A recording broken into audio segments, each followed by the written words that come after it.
Keep a good attitude when it's not happening as fast as you would like. David said, God, my times are in your hands. It's very powerful when you can say, God, I not only trust your ways, but I trust your timing.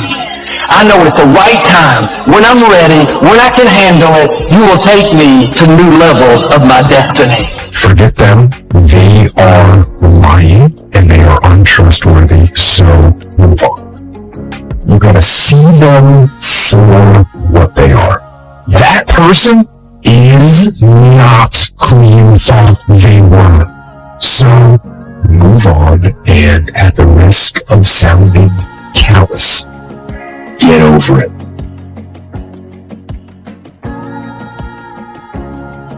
You don't need everyone that you think you need. You're depending on too many people.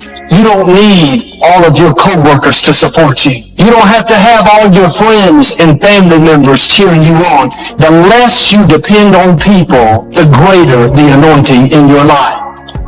If you've ever been good to somebody who wasn't good back, if you ever poured yourself into an individual, a company, a place, or thing, and didn't get the results you expected.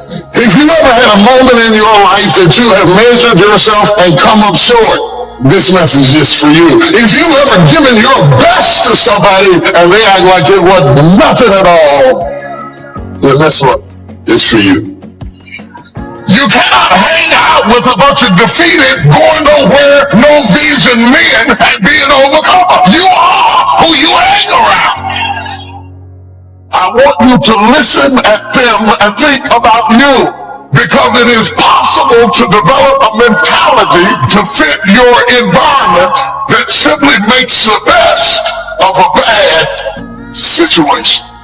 I'm not happy. I'm not getting the most out of my life, so I'm going to bring my expectation down to my reality and enjoy the fact that at least they didn't carry me off to the morgue today. I'm still here.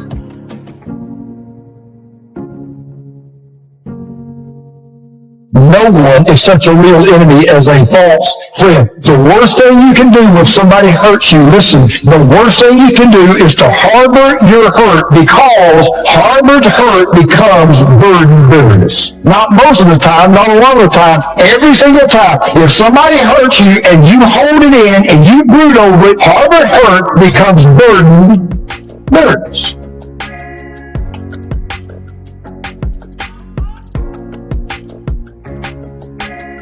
When someone breaks our trust, we question ourselves too. Like, we think, my judgment's bad because I totally put my faith in this person and look what they did to me. So you gotta build that trust up back again with yourself. How do you do that? Read, learn, work out, be alone. It's okay to be alone. It's okay.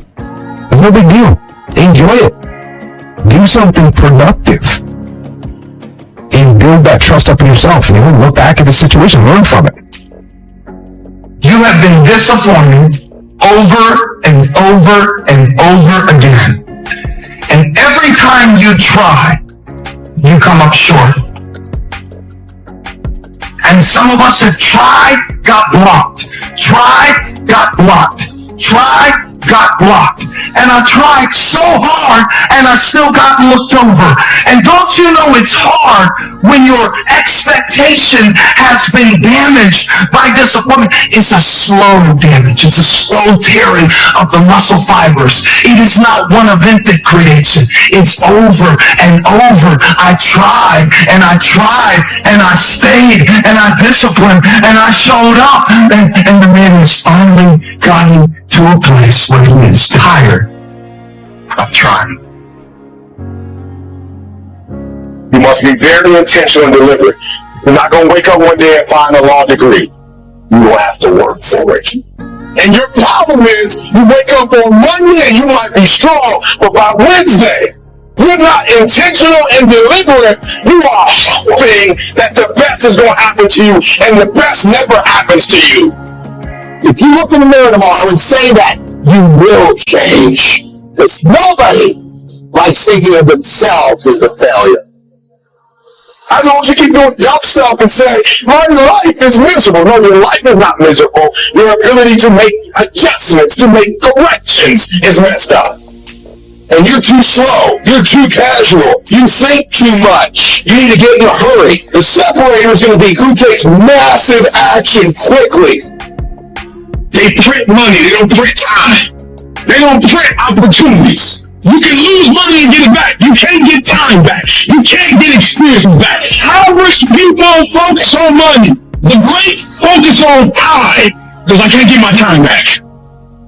If for 10 years, if you didn't avoid doing what you knew you needed to do, what would you be like?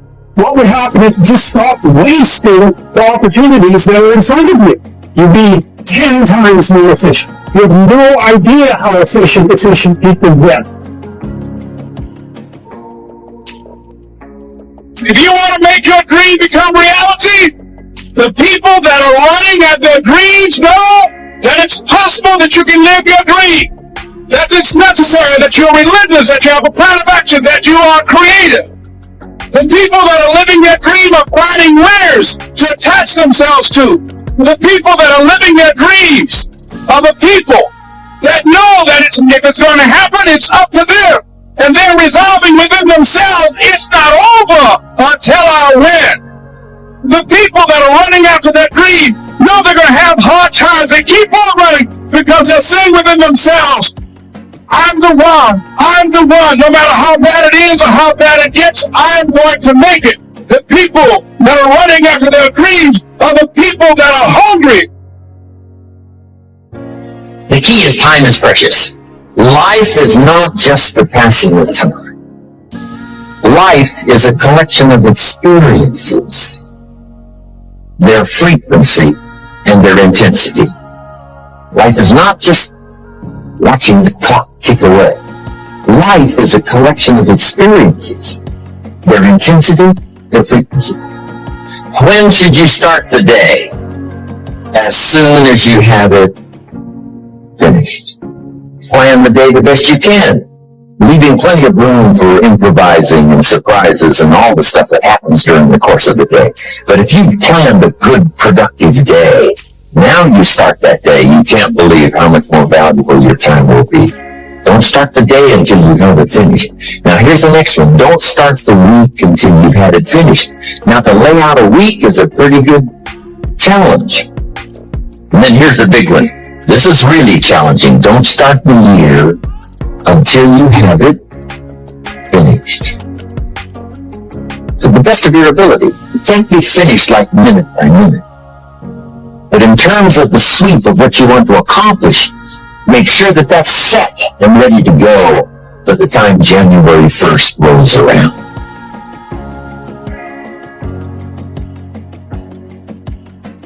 And it might get all upset. It might get torn up when you do a new one. You make so much progress the first 90 days that now you've multiplied it all by 2, by 3. Because that happened to me. I thought, wow, this is going to be a great year. By the time I finished the 3rd month, I'm rolling. I'm soaring. So many things are happening. I revised my whole year's plan. Next key to time management. And that's work longer and harder. But see, there's a limit to that. I almost lost my health the first year. I went so crazy about personal development and achievement. I just went bonkers. You know, I told you I was skinny. By the end of that first year, I was a walking shadow. And then it suddenly occurred to me, what if I got rich and too ill to spend it? I mean, that was a shocker. So I started, developing a little more reasonable. Because I said if 12 hours won't do it, I'll work 14. If that won't do it, I'll work 18. I mean, how many hours it takes. And sure enough, it cost me too much. So see, working longer and harder for some might be appropriate. Here's the key. Not to work harder, but smarter. We give up so quickly. The first time we get turned away, we go home. The first person that doesn't like us, the first person that doesn't help us, the first time it gets a little hard, many of us are so quick to see disappointment as a dead end. If you can't get in, go up. If you can't get through on this level, go up to a higher level. Sometimes the reason God allows you to be restricted is because you're at the wrong level. And sometimes He'll put a disappointment in your life, so you have to climb over it. Restoration will come. Healing will come if you won't give up.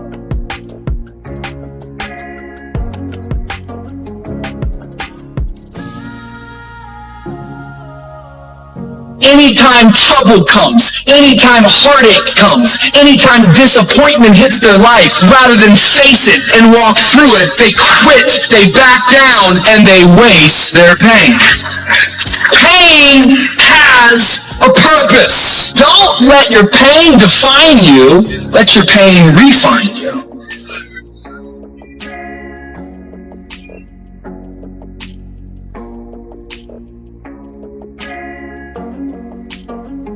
People that go through something that was supposed to be a season, but instead of it being a season, it dictates their entire life. You met people that instead of getting better, they just got bitter because of the pain. Before you know it, their entire identity is wrapped around their issue. It's wrapped around this moment of heartache, this moment of disappointment. You've met people that have been betrayed by a friend, and instead of forgiving, instead of rising back up, instead of being the friend that they're looking for, they isolate and they back down. You meet people that their dreams never came to pass, and because the dreams never came to pass, they just now become a critic of anybody else who goes for their dreams.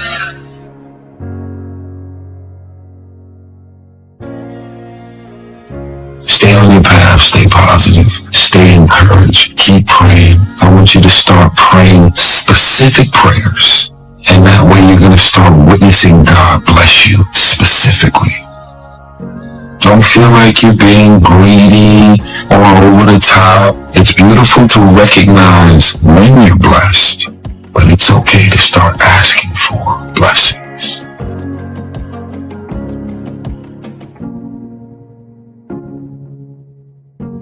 And so right now, in this era where we are, the people that are going to come out on top, the people that are going to get control of their destiny, the people that are going to maximize this place in history and be fortified in terms of their mental resolve and families and their skills and their ability to create incredible wealth, are people that are using their times more productively. The people who take the time to learn something new every day. If you're not willing to learn, nobody can help you. If you're willing to learn, no one can stop you. 80% of the things we do are busy things that we do in an area that is not effective. The average person only spends 20% of their time doing the thing that they are really gifted at, created at, excited to do, and the rest of it is all the dumb stuff that we all have to do in order to survive. Wonder what would happen if we would go from doing 80% of things that are busy but not effective and 20% of the things that are really effective if we would switch those numbers around and only give 20% of our time to the things that we have to do and 80% of our time to the thing that we were created to do.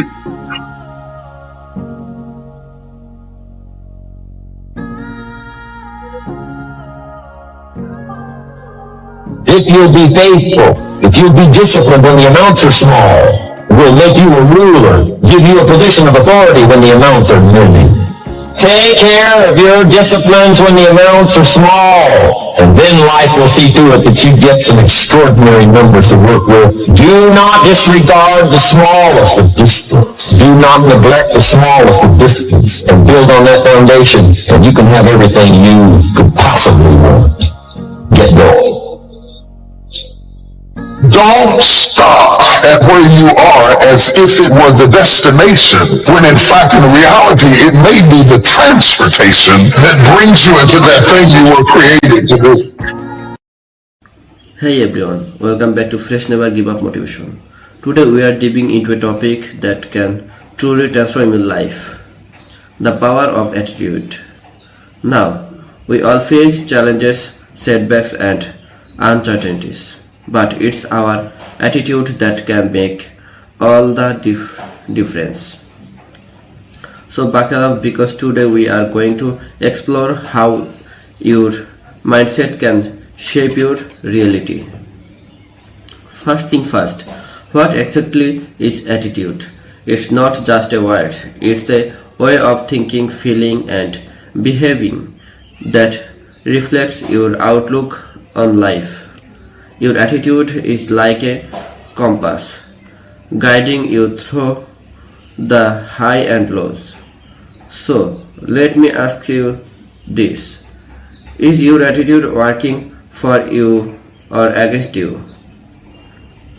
One of the most potent aspects of attitude is positive thinking. It's not about ignoring challenges but facing them with optimism and resilience. When you approach life with a positive attitude, you open doors to new possibilities, solutions, and opportunities. Think about it. Every successful people you admire has faced obstacles. What set them apart? Their attitude. They see challenges as opportunities to learn and grow. Now let's address the elephant in the room: negativity. It's easy to get bogged down by negative thoughts, but here's the thing: you have the power to change them.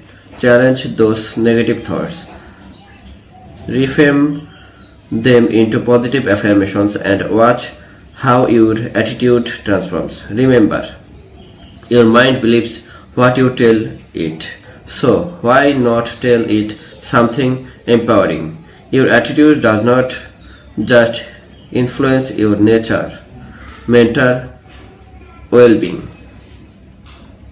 It can significantly impact your success, whether it's in your career, relationships, or personal goals.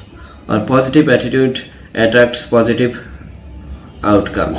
Success starts from within. Believe in yourself, embrace challenges, and maintain a can-do attitude. You will be amazed at what you can achieve. So, how do you cultivate a positive attitude? It's a journey, not a destination. Surround yourself with uplifting people, practicing gratitude, focus on solutions rather than problems, and most importantly, be kind of yourself.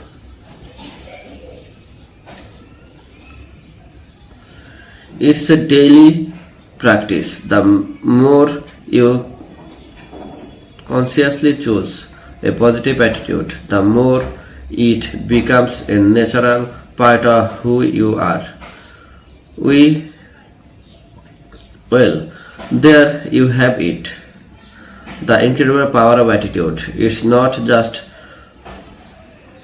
wishful thinking, it's a game changer. So let's make a commitment today to approach life with a positive mindset, face challenges head on, and watch as our attitude shape a brighter, more fulfilling future. If you found this video helpful, don't forget to